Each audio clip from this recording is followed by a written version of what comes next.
When it comes to love and marriage, Huntsville, there's always been one thing that fans love to do: follow the money. And when you really start looking at the financial side of these couples' lives, things start to get very interesting, very quickly. Now, a lot of people always say Maurice and Kimmi don't really have a storyline.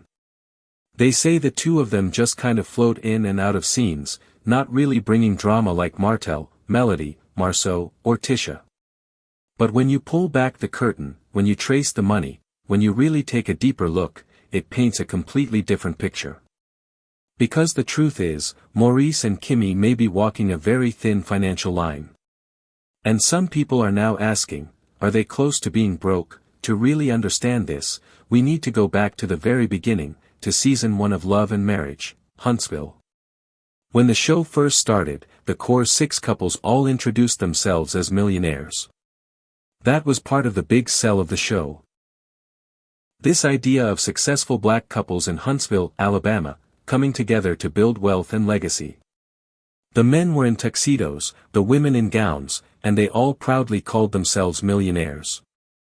But here's the thing, being a millionaire doesn't always mean what people think it does. Some people hear millionaire and imagine Bill Gates or a Kardashian-level lifestyle. But in reality, there are lower-level millionaires who may have hit the million mark in assets or income, but still carry massive amounts of debt. These are people who might look wealthy on paper but are often just one bad financial move away from bankruptcy. That's important context when we talk about Maurice and Kimmi. In Season 1, Maurice shared that his money came from 2 main sources: he owned a credit counseling business, and he also owned multiple real estate properties. Some of those properties, he said, were mortgage-free. And when you own property free and clear, that can definitely be leveraged for more money. You can use it as collateral, sell it tax-free, or borrow against it. But as the years went on, we started to see that Maurice doesn't always play his cards in the most transparent way. He has a history of holding back information, making decisions without his wife, and springing surprises on Kimmi that not only affect their marriage but also their financial picture. One of the earliest examples of this happened right after he married Kimmi. They were on a couple's trip, enjoying themselves, and Kimmi thought she was finally living her dream life. Her son was grown, she had her man, and she was feeling secure. But Maurice blindsided her on camera by revealing that he had offered his ex-wife and her man the chance to move into one of his properties rent-free. Kimmi was shocked, devastated, and completely caught off guard. She reminded him that his ex-wife didn't like or respect her, and yet here he was, giving her access to one of their assets without so much as a conversation. That moment revealed something big. Maurice makes financial decisions on his own terms, often disregarding Kimmi's feelings. This becomes a recurring theme throughout their marriage and their storyline. Maurice likes control, and he seems to carry the attitude that because he earns certain things before Kimmi, he can do what he wants with them. And Kimmi, despite being strong and independent, often finds herself having to fight for her say in matters that directly affect her household. But let's get into Maurice's actual money history. In a live video, Maurice admitted that he became a millionaire through real estate. He said that before the 2008 housing crash, he had a real estate portfolio worth over $1 million. But when the market collapsed, he took a major hit.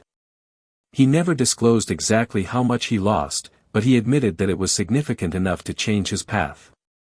After that, he opened a credit counseling agency in 2012, right around the time he and Kimmi were getting serious. So, it seems that when his real estate empire crumbled, he tried to reinvent himself in financial services. At the same time, Kimmi was already financially stable and independent. Before Maurice, she had built her own career and her own bag. Kimmi worked as a registered nurse for over 30 years, and she was earning excellent money in that field. She had put herself through nursing school as a single mother, raising her son Jalen almost entirely on her own. She even paid for Jalen's college education in full, without asking Maurice or anyone else for help. That was her gift to her son and her proof to herself that she could carry her family without depending on a man. In addition to her nursing career, Kimmi was smart about diversifying her income. She was a licensed real estate agent, a partner in a catering business, and she also owned her own home and some investment properties. So, when she married Maurice, she wasn't coming in empty-handed. In fact, it could be argued that she was the more stable one in the relationship, because Maurice was still trying to rebuild after his real estate crash. Now, here's where the cracks start to show. When Maurice and Kimmi got married in 2018, her son Jalen had already left for college. Kimmi thought she was entering a new phase of life, traveling, enjoying her marriage, and focusing on herself. But instead, Maurice sprung another surprise on her: his son Monster would be moving in with them full-time. Not only that, but Maurice also decided to go back to law school at the same time. This meant that Kimmi, who thought she was done raising kids, was suddenly back in full-time mom mode while also essentially living as a single wife, because her husband was always gone studying. All of those financial and emotional expectations fell on her shoulders, and she wasn't prepared for it. Even with all of that, Kimmi tried to support Maurice. She eventually quit her job, leaned more into real estate, and focused on helping build their joint ventures. Together, they opened a black-owned title company, a business incubator, and even began working toward opening a restaurant. Kimmi also landed TV appearances, including an HGTV feature, and she continued to build her brand, but while Kimmi was hustling, Maurice was still getting hit with setbacks. He had a DUI charge that embarrassed him, though it was later dropped. More seriously, he was hit with a multi-million-dollar lawsuit connected to love and marriage, Huntsville, which is still unresolved. That lawsuit only falls on Maurice, not on Kimmi, which suggests that she has been careful about separating her assets from his. And that's a smart move, because it means she and her son are more protected if Maurice's financial troubles catch up with him. There were also rumors that Kimmi lost her house due to a lien tied to Maurice. But when fans looked closely, they realized that Kimmi is still filming in the same home she's had since season 1. The truth is, liens are often placed during renovations as a way for contractors to secure their payments. Once the work is paid off, the lien is lifted. So it seems more likely that they were simply renovating and living in an Airbnb temporarily, not that she actually lost her home. Still, the fact that these rumors even exist shows that people are questioning Maurice and Kimmi's financial stability. Yes, they have multiple businesses together, but many of those ventures were only launched in the last 2 to 3 years. And as anyone who has ever owned a business knows, the early years are the most fragile. Add to that the weight of lawsuits, past real estate losses, and the unpredictability of reality TV fame, and it's fair to wonder if their wealth is as secure as it looks.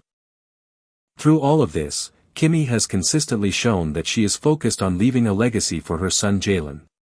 She has projects and investments that are tied directly to him, separate from Maurice, and she has made it clear that she wants to protect what she's built. Maurice, on the other hand, seems to play a more risky financial game, buying, flipping, reinventing, but also making big mistakes along the way, and then there's the human side of all this. Kimmi has survived cancer, she's been disrespected on the show, she's been forced into situations she didn't choose, and yet she still carries herself with strength and grace. But Maurice has not always supported her the way he should have. Fans will never forget the time he implied that he still expected her to satisfy him sexually while she was going through chemotherapy. That statement alone had social media dragging him for filth, with some even calling for him to be cancelled. It showed how self-centered he can be, and it raised even more doubts about whether he truly values his wife's sacrifices. So, when we follow the money with Maurice and Kimmi, here's what we see. Maurice once had $1 million real estate portfolio, but he lost a lot of it in 2008. He rebuilt with a credit agency, but he's still facing lawsuits today. He makes risky moves and often keeps his wife in the dark. Kimmi, meanwhile, has her own home, her own properties, her own career, and she's made smart financial choices that directly benefit her son.